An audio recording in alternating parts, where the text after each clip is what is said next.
Welcome to Des Talks, a new podcast from Design Exhibition Scotland. I'm Susanna Beaumont, and I look forward to sharing with you over the coming months a series of insightful and rich conversations with some of our most brilliant, adventurous makers, designers, artists, craftspeople and curators. So welcome. I'm delighted to be joined today by Richard Platt and Sam Cooper, founders of the Marchmont Workshop. Based in the steading of Marchmont House in the Scottish borders, Richard and Sam have determinedly and brilliantly revived the fortunes of rush-seated chairs, continuing the heritage craft traditions of Lawrence Neal, Ernest Gimson and Philip Clissett. So hello, Richard and Sam, and I do hope everybody enjoys this conversation.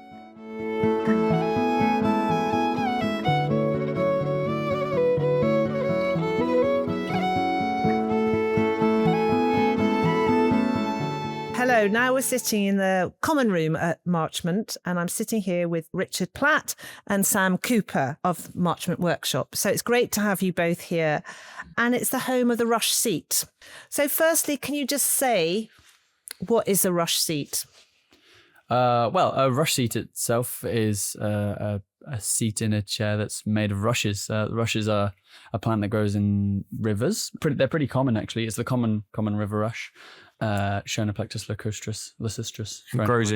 Grows in rivers sort of between 30 centimetres and a metre deep. It likes nice, fast-flowing rivers. And yeah, something we go and harvest ourselves every summer, bring back to the workshop, and then dry out in the sort of the canopy outside our workshop, and a couple of barns dotted around the estate. And then once it's dry, we can store it ready for use, sort of thing. And then for each chair, we'll wet a bundle the night before we want to weave, and then twist all the individual rushes into strands as we go around. And why is it such an art that arguably was being lost until you helped part of the revival? Because historically it's been used for centuries. I mean, we're both all sitting on a little bit of rush as we speak. Mm-hmm. So what was firstly your draw to rush, and why do you think that there was a demise, and why is there now a revival? Well, so I'm going to answer in reverse here. The reason we're here is as custodians of the craft, because the rushes, the rush seated chair, whilst it's everywhere and like kind of they are a historic chair that everyone really knows about. There's not many people that make them. There was actually only one person left making them brand new. They're everywhere, and there's rush seaters, kind of a handful of those in the UK. And I'm pretty sure the rush seating itself is probably considered I don't know whether the HCA call it an endangered craft. I don't think it quite. Yeah, quite. There's enough that I think it's considered viable. Probably 10, 15, 20 people in the UK that do it. And then obviously there's woodworkers who make chairs. So chair making itself is not endangered either. But if you wanted to get a rush seated chair that was made new, i.e. not an antique, there was only one man making those. And that was Lawrence Neal. So Lawrence had learnt from his father in the 50s and had made chairs in tandem with him until his death in 2000. But before that, Neville had learnt from Edward Gardner, who had learnt from Ernest Gimson, who'd learnt from Philip Clissett back in 1890. And this kind of lineage is the one that we're carrying on. It goes back in 1890 when Ernest Gimson learnt. It was a very popular chair, and kind of it was considered a village craft, and everyone sort of. Are we talking particularly about a ladder back chair, what you call a ladder back chair, or a frame chair? A frame chair, which would have. And what wood would that have been made of predominantly? Primarily ash and oak. There's probably beeches also around, and you see some sycamore ones occasionally. And then there's all the kind of the brown furniture versions of them, where someone fancy decided to make it out of mahogany or something like that. But no, the village craft is ash and oak. And we should say Philip Clissett was kind of end of the 19th century, lived in Worcestershire, Herefordshire, near Ledbury. So how did you first encounter him? And then that, as you say, that skill was passed on to Gimson, who was a celebrated arts and craft architect and designer. So and maybe we should bring in Hugo at this point, because Hugo Burge had met Lawrence Neal and was very much aware that there was nobody to kind of take on the mantle, and it was very much. So we'll go back to the beginning of Hugo's story then. So he had gone to a school called Bedales, which, if you don't know, is in Petersham, and is a private school that has a library that was designed by Ernest Gimson in 1911. He never actually saw it built because he died did he design in 1908 and then died in 1911, or the other way around? Yeah. But yeah, so he passed away before it was actually built. But then the Barnsley brothers actually like carried out the work, didn't they? And built this memorial library and commissioned Edward Gardner, who had been learning and making chairs with Gimson prior to his death. They got him sort of out of, I think he'd switched careers basically, and then they got him back to start doing the Bedales chair for the school. It was then called the Mission chair, and I think it got renamed for the school. And he just sort of kept going. I think the initial order was we reckon 60 odd chairs, I think, but then there were a few more batches since, and that was enough to get him back chair making. And it wasn't long till he started taking on other people. Yeah, they do still have a couple of Bedales at the school. They still have a few of those original chairs that me and Sam went and we put a new seat in a couple of them. Yeah. Okay, were you allowed to sit on them? Yeah, they're still in use. They're still in daily use in the library. Yeah. And was that quite a place for you to visit? To go and look at the whole library and the chairs? It's an amazing place. Yeah, it's kind of a real arts and crafts sort of vibe, if you like. There's one we've been down there a couple of times now. Last time we were down, we were tasked with going around and identifying all the chairs they have there as to which generation they're from. So there's a lot of Edward Gardners, there's a few Neville Neals, a few Lawrence Neals, and I think one or two of ours now as well. Mm-hmm. And were you able to do that? That sounds quite a task to identify each. Yeah, and did Clissett or Gimson or Neal, do they put marks on the chairs? Do you actually put your initials or where? So we have a little stamp, and we've all had a stamp. Ernest Gimson never used a stamp, but from Edward Gardner. And I think the reason is something to do with the legal requirement to stamp them with the Made in the UK back in just after the war or something like that. Yeah, I think it was the 50s, early or maybe Second World War, 40s or 50s, because I think it wasn't until quite late that Edward Gardner actually started stamping his. So you can see early Gardners won't have a stamp, but the later ones will, and then all of Neville and Lawrence's will have a stamp. And they usually stamp on the inside of the back left leg, which is something we've carried on when we moved up here. Is we stamp ours in exactly the same position. Mm-hmm. But we also stamp on the right leg. So because we're now a business rather than always being one person beforehand, we stamp it with our workshop initials on the right hand leg and whoever seated it on the left hand leg. Oh, interesting. I will look when I get up. And the reason we do like the one maker who seated it is because we make chairs in batches and we kind of do all aspects of every single chair. So there'll be one set of chairs where Sam will have turned all the back legs and I'll have fit the arms or things like that, or we'll both have turned back legs, or we'll both have made the slats, both fitted the slats or something like that. But the rush seat has to be done by one person. It's not a two-person job. No one really kind of... You just get in each other's way, really. Yeah, it's quite a tight... No, it's just a one-person job. Yeah, it's like asking someone to come and help you iron. You need another ironing board, really. So we just do two chairs at the same time. So because that's a one-person job and that's the identifiable part of it, that's what we see, why we stamp the makers. So just going back to Hugo and that clearly incredibly influential encounter with the library and Gimson's work at Bedales, and then he went on to meet Lawrence Neal. So when did you both come into the frame? So like you said, Hugo was a big fan of the fell in love with the chair, and I think he always told the story that it was one of his first purchases when he was at university, that he bought a set of chairs, or he set out to find and buy a set of chairs, which he ended up buying a set of, I think it was 4 off Lawrence. And I guess that was the start of the sort of the conversation, and then that grew into a friendship, and Hugo bought a few more chairs off him over the years sort of thing. And in, I think it was 2017, Hugo had the idea to commission a film about Lawrence called The Last Chairmaker. I think the idea was at this time, so Lawrence would have been 66 at that point. And I think Hugo was thinking, there's no one else around doing this and we should probably really capture this before it dies. And then in the process of filming it was just kind of struck with the stupidity of why are we letting it die in the first place? So he asked Lawrence if he could fund apprentices to learn from him in order to take over the business when Lawrence did retire. And that's where me and Sam come in. We just applied for the job, essentially. And where was Lawrence based? He was down in Warwickshire, near Leamington Spa. But I mean, I think firstly, just a little bit about your own backgrounds. You used to you studied music and a keen musician, guitar player. So what caused that pivot from playing to making to crafting to working with the material? I think I'd always call myself hobbyist woodworker, I suppose. I like taking things apart, making things. Just in general, I'm a hands-on sort of person. And music was sort of a good way of doing that. But I realized when I went to uni that actually I didn't want to do it as a career. I wasn't good enough to do it as a career. It's fun, but I didn't like, the pressure of doing it. So I was looking for other ways to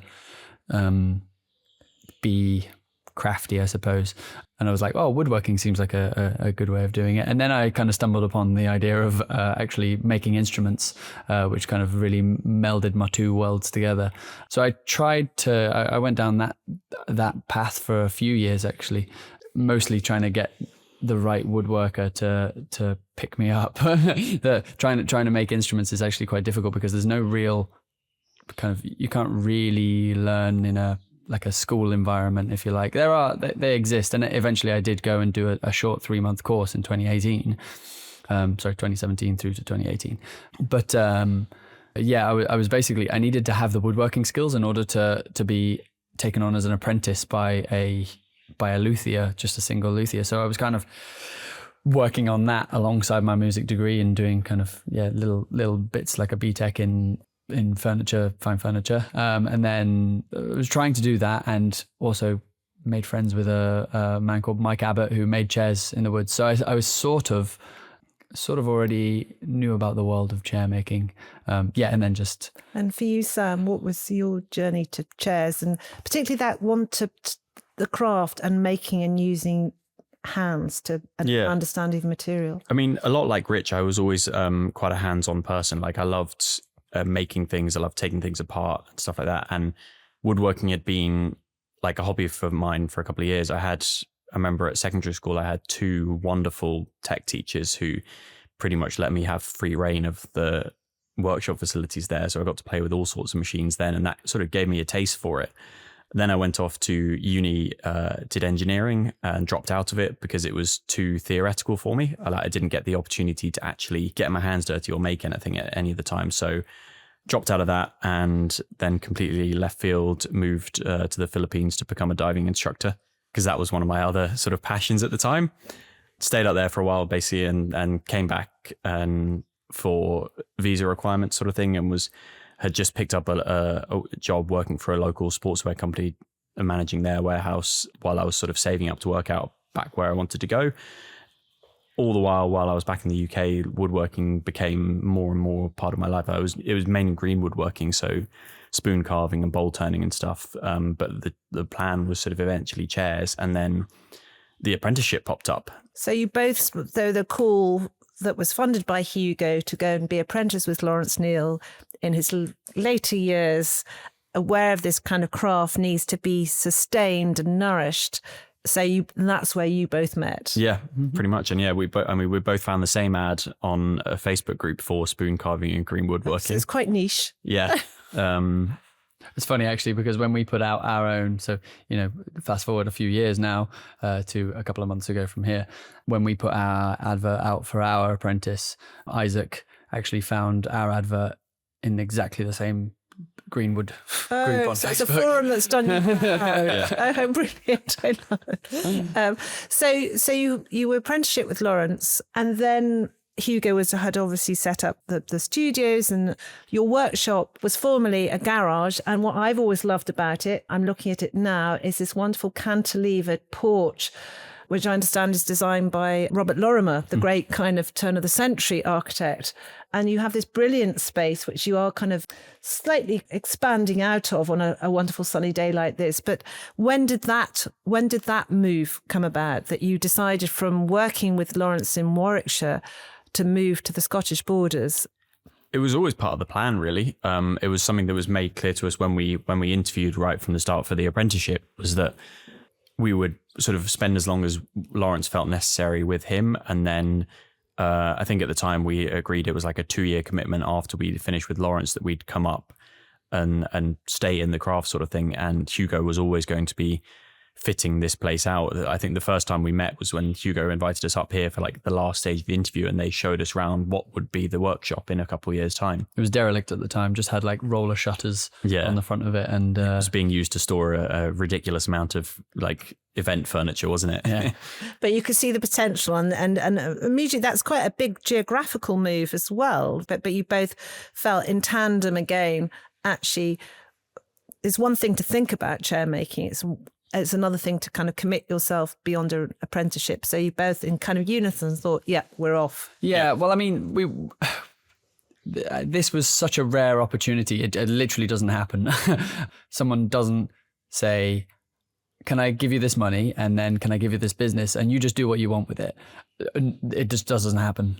So kind of the opportunity to kind of take over a business, a well-established business at that, and just make sure that it carries on was a no-brainer, I think, for both of us. And now, a few years on from those early days, your relationship to materials, let's talk a little bit about wood. You work with ash, you work with oak, you source it locally. You'll rush, you go and harvest it every summer. Just talk about that making process, what it is to you as individuals. So firstly, Rich.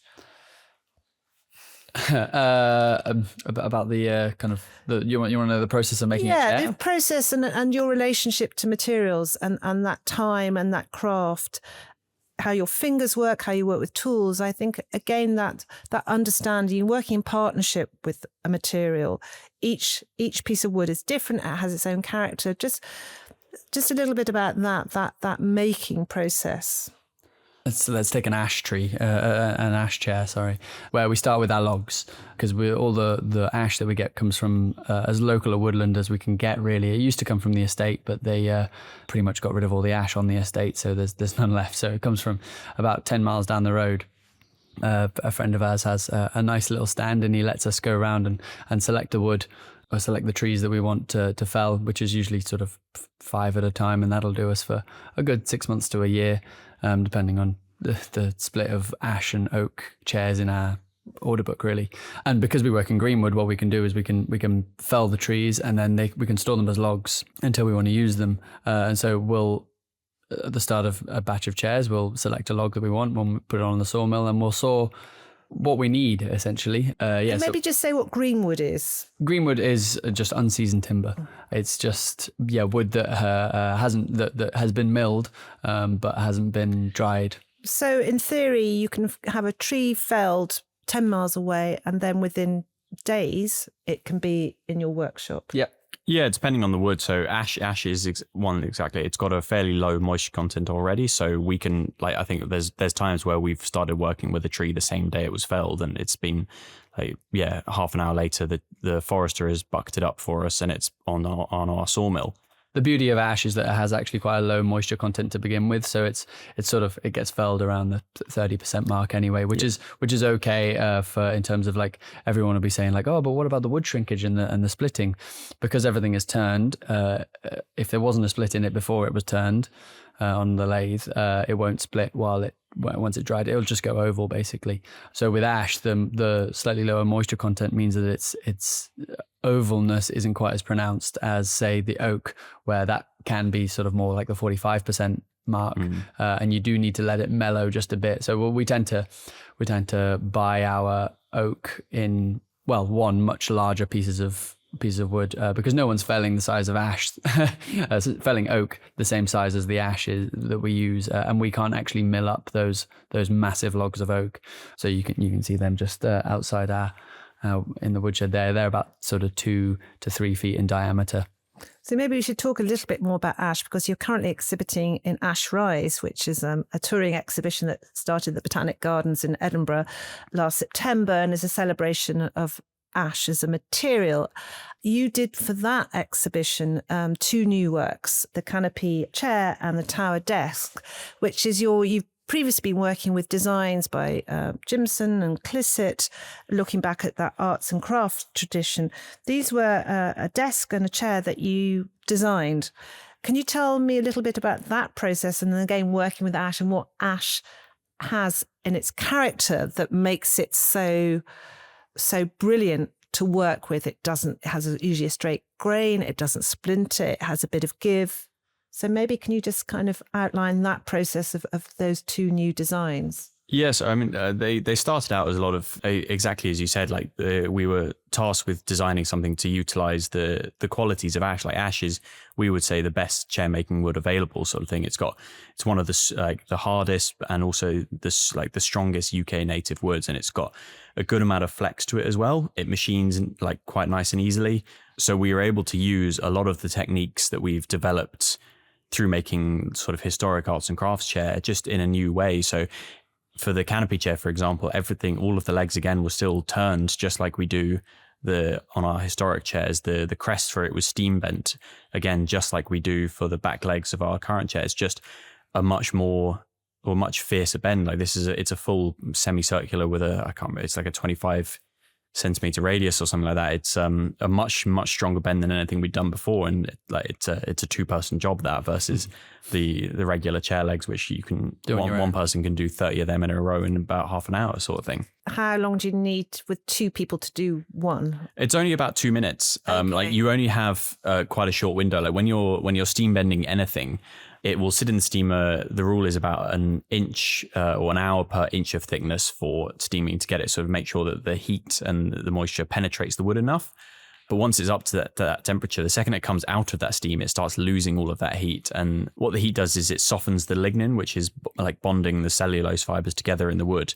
So the second you take it out of that steam, that lignin starts to like harden up again. So you only got sort of a 2 or 3 minute window to get it into its form and get it bent, sort of thing. So it'll be a little bit of a mad scramble because there's a lot of force you need to go into it. The crest for the canopy starts as an inch thick piece, so it's still, even once it's been steaming for a couple of hours, it's not something you can do on your own. Like we've seen other people use winches and stuff to help assist putting that bend in. We just do it with the pair of us, a couple of big clamps on the bench, and then one person will hold them together while the other person knocks in the dowels and wedges to keep it in place.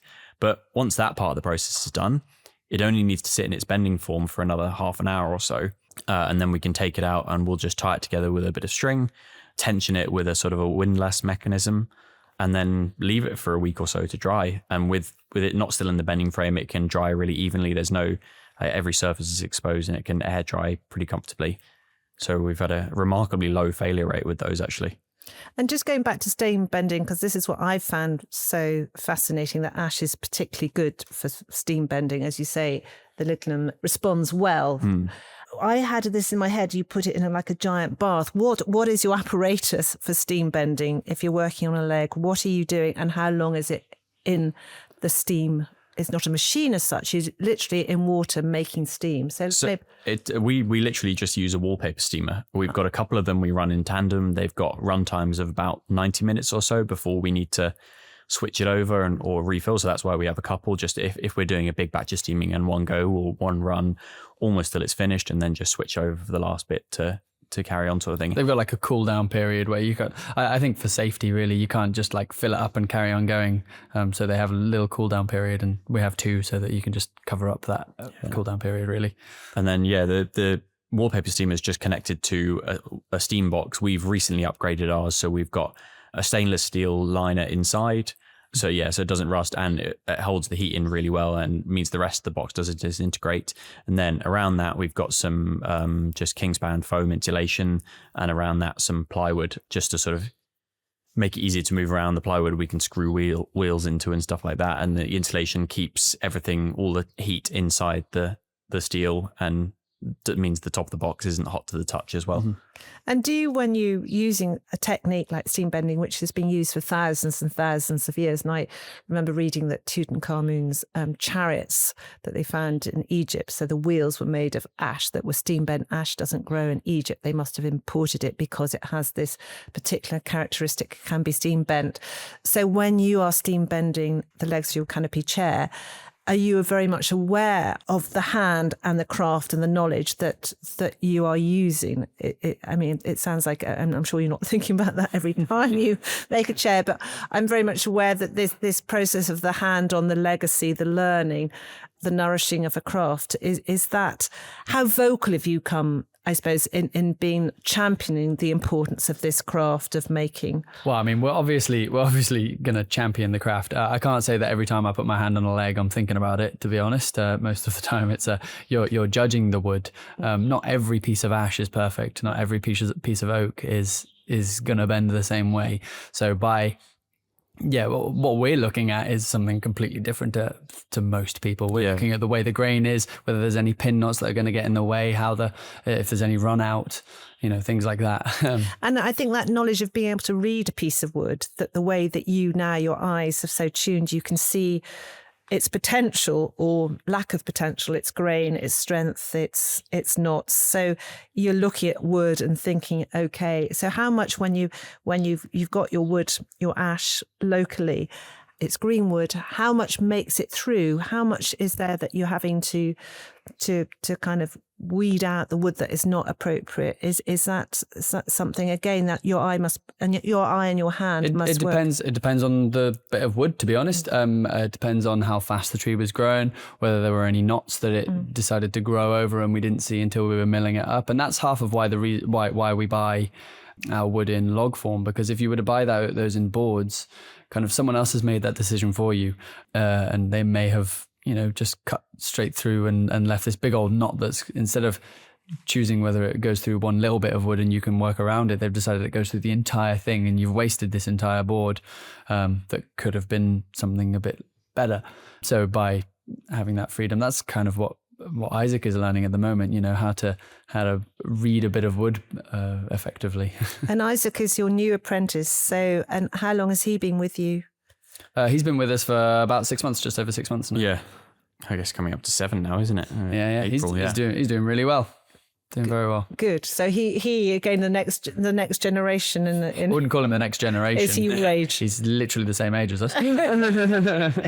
So, and maybe just going back to your own designing of the canopy chair and tower desk. You're now moving further on with those two designs. Kind of what are those? I understand that you're doing more of a bar chair and a lounge chair. So how are you now bringing in your own design process? Are you sketching, you drawing? How do you develop? We've got a little bit of a mixture there, and we've got a couple other new designs and stuff on the go, and we've got different skills when it comes to that. Like Rich has been learning CAD software recently. He's been using Fusion, so a lot of we've got a coffee table we're working on, and he's done all of the design for that in Fusion.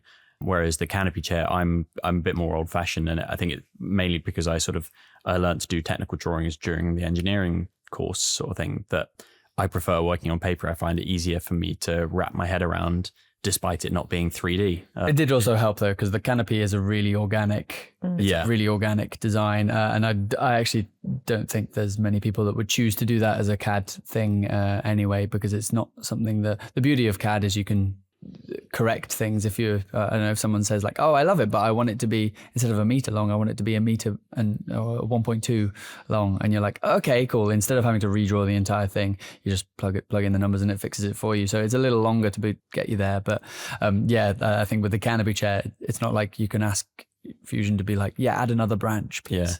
It also it's the canopy in particular started out as a bit of a one-off. Like we made it for the exhibition thinking like this was just an opportunity to make something a little bit different, and let's give it a go. And it was we did sketches for it, but then it was very much adjusted on the fly as we went, and sort of dimensions were changed, measurements were altered and stuff. And even like we made a few more since, and we're now on, I guess, the third generation of the design, where we've just tweaked it ever so slightly to counter problems we've had during manufacture sort of thing.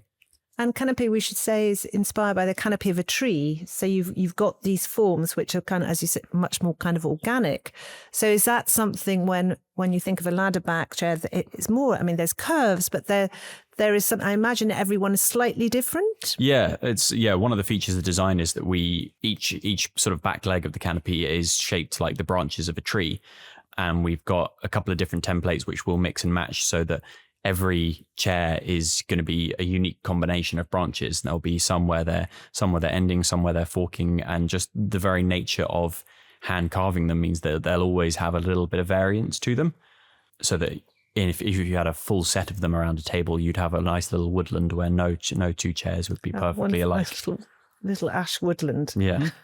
And just going back again to Ash Rise, which, as you know, that I worked on with you, that process, again, it's one thing to have a very good and full order book, but people are often asking, I want one of those and two of that, and not always giving you as designers and makers leg room to experiment and have a sense of adventure. And when there's a call out and a fee involved, it gives you that kind of permission, the right to roam in a way. So that sounds like that was quite important, and now a set of precedents where you can go off and enjoy and feel entitled to be adventurous. Well, we were getting quite popular, really, and yeah, we've never really had kind of no order book, and neither had any of our predecessors, to be honest. So no one had, like Lawrence and Neville and Edward, had never designed their own chairs. They were all designs that have been handed down to us from Ernest Gimson. So because of the kind of the lack of requirement to need anything that's any different, because it's all like it's always been popular, and you've never really needed to make anything different. So I think at the time Ash Rise was sort of being advertised and we applied for it, we had about a 7-month waiting list for chairs, sort of thing. So like we just didn't have the time to spend anything developing anything new, because it's good for someone to come along and basically essentially say, I would like to commission you, do what you want. And when you haven't managed to flex your imagination all that much, it's a good opportunity, and that's kind of what this was. Because it probably it wouldn't have, in terms of like the time spent developing these two new designs versus time we would have spent making our regular chairs, like the amount that we got with Ash Rise Exhibition sort of thing, it probably wouldn't have covered it actually, but it was just enough to keep us and allow us to have that time to develop something new, which has potential, sort of thing. And it seems to be going pretty well for us so far. And here we are at your studio, been going for a number of years now. How is it? Because you're not just making and crafting the labour, the looking, the working with a material that can be temperamental. How does it go as a business? You've got an apprenticeship, but you're also running a business. How do you meld those two very different disciplines together, but they're vital? You just do them. You just independently. I'm not sure they are that different. Like part of wanting us for us wanting to take an apprentice on was the need to grow to meet the demand, basically. And like as mentioned earlier, we had that sort of 7-8 month waiting list, and a lot of the time our biggest barrier to getting new orders in was our waiting list. So one of the reasons for getting the apprentice was to try and get that down and be able to offer something a bit more consistent. And you like. Yeah, you've got to really balance being able to kind of support an apprentice in both having enough time to teach them, but also having enough work to support them. And for ages we battled over like, oh, are we ready for an apprentice? And in the end, we just decided to take the plunge, and it seems to be working so far. I remember we had the conversation of like, okay, when we hit this amount on order again, we'll like make the plunge sort of thing and start advertising sort of thing. And that happened like 2 weeks later. It was like, oh, okay. And you were saying that you both responded to the apprenticeship to work with Lawrence Neal through a Facebook page. And I understand you met Isaac through the same. Is it actually the same forum? Yeah, I think it was the same Facebook group, and actually it was the same person who shared the post. So when Hugo had first sort of looked to find apprentices, he'd got in touch with the Heritage Crafts Association, and it was Robin Wood, who was the head of it at the time, that had posted in this spoon carving group. And I think he, again, when we advertised sort of thing, he shared it across a few different platforms, and that's how Isaac found it. Good old Robin Wood. Yeah. The right name. And is he getting a chair? I don't know. Yeah, not for one yet. Just looking to the future now, you talk about you'll be going off this summer to go and harvest the rushes. That seems it's an annual process that you do, an annual kind of pilgrimage, it seems to me, that you go down, you put on your waders, you have knives, then you bring them back to the studio, you dry the rushes. That you do annually. Then you've got a new season looking to September. What else is in front of you? What else are you wanting to do? Where does your ambitions lie? Or is it simply just by kind of not drawing breath, because you're obviously very busy, and that order book is very, very full. Any ideas of where you would like to take the workshop? Carry on, really. I think more of the same of what we're doing, sort of thing. I think like the priority for us at the moment, I guess, is sort of scaling up and being able to meet the demand that's out there, and making sure that demand keeps coming in as well, making sure people are introducing us to the demand. Yeah. Making sure that the people are aware of the rush seated chair. Yeah, because I think historically there's a lot of people who think of like the rush seated chair and they think, oh yeah, old fashioned country home. I don't have the one of those, so I'm not going to think about the rush seated chair at all. That was half of the reason of the canopy and the tower desk, is that we wanted to show that it can be quite a modern. It's a traditional material, but it can be a modern design. So part of that is showing people how applicable the chair can be in any situation. So we're going out to quite a lot of trade fairs and the like. So Grand Designs Live, Decorex, Handmade Oxford. And is there a curiosity when you're introducing people that may not have seen or don't know about the history of the rush seated chair? Is there that delight in craft? Because we read about it a lot now, about endangered craft. There's a lot of conversation around it.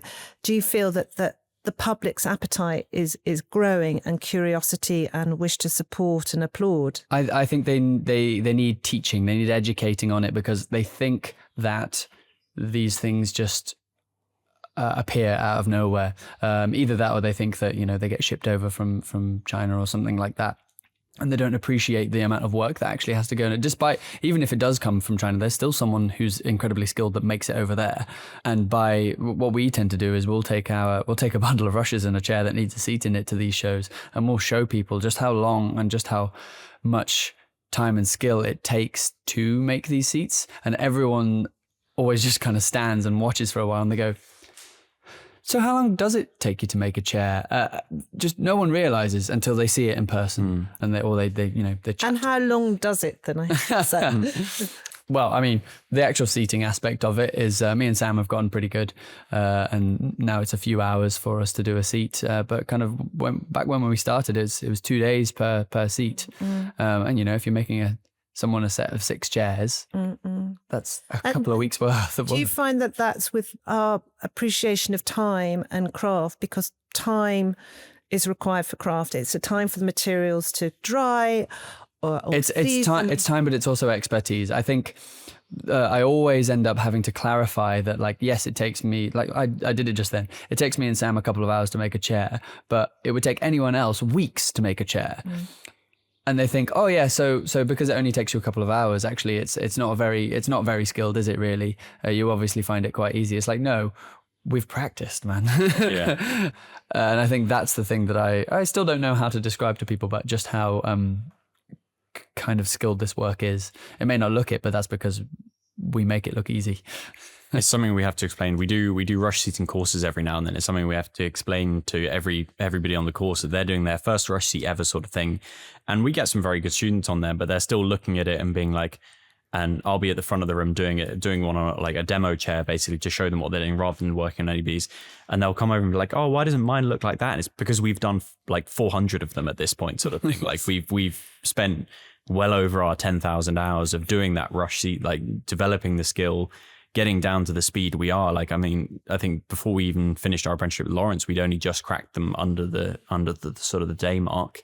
And then it wasn't until we were up here that we both had a little bit of a breakthrough, and like we managed to knock a couple of hours off our time, sort of thing, just from, I'm not entirely sure what, just, something clicked, sort of thing. I think part of it helps, like, that's another reason we go and harvest our own rushes, is selecting them, because like good or bad rushes can make what should be a 3-4 hour job into a 7-8 hour job, sort of thing. And what makes a good rush? Looking after them when you harvest them is one of the most important things you can do. When you first harvest them, they're quite fragile, actually. They have the kind of the rush itself is sort of like a sponge-like structure that's surrounded by the green leafiness of it, kind of like holds it in this kind of conical tube, basically. So when you first harvest them, they're quite full of moisture, and they're very brittle. So if you kink them and then dry them out, when you eventually use them, that kink acts as like a break point, basically. So when you're trying to add tension into the seat as you're twisting, it will break there. So we have to be really careful with, and if you think about how many rushes go into each individual chair, you're talking hundreds of rushes per chair. So we harvest, 1.5 tons of rushes, and we're careful with every single one of those rushes, making sure that we're not adding kinks to them. And kind of. So that's the time and skill and the eye in that harvesting, appreciation and the delicacy that is required around them to so that. Again, that is time, that is skill, and that is something that you've learnt over the years. And where do you go? I think you go down to England? We go down to, Stratford-upon-Avon is sort of where they grow. It's where we did our apprenticeship mainly, so we kind of know the area quite well in terms of its rushes. But they also grow much better down south. They really don't grow very well in Scotland. We haven't found them in Scotland yet in any harvestable quantity. We found them in Morpeth, and we get about 40 to 50% of our rushes from Morpeth. But they just don't grow as tall up here. We think like the sort of shorter growing season, they never get bigger than about 7-8 feet here. And they're a very different rush, actually, despite being the same species. They end up being a much thinner rush, but a much tougher one.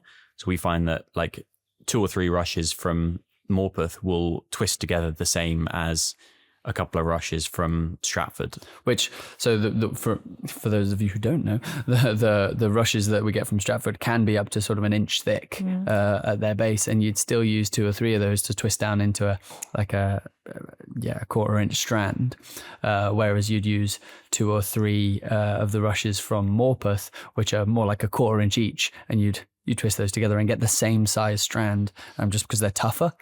I guess because it's a shorter growing period, they grow and they need to be hardier, maybe.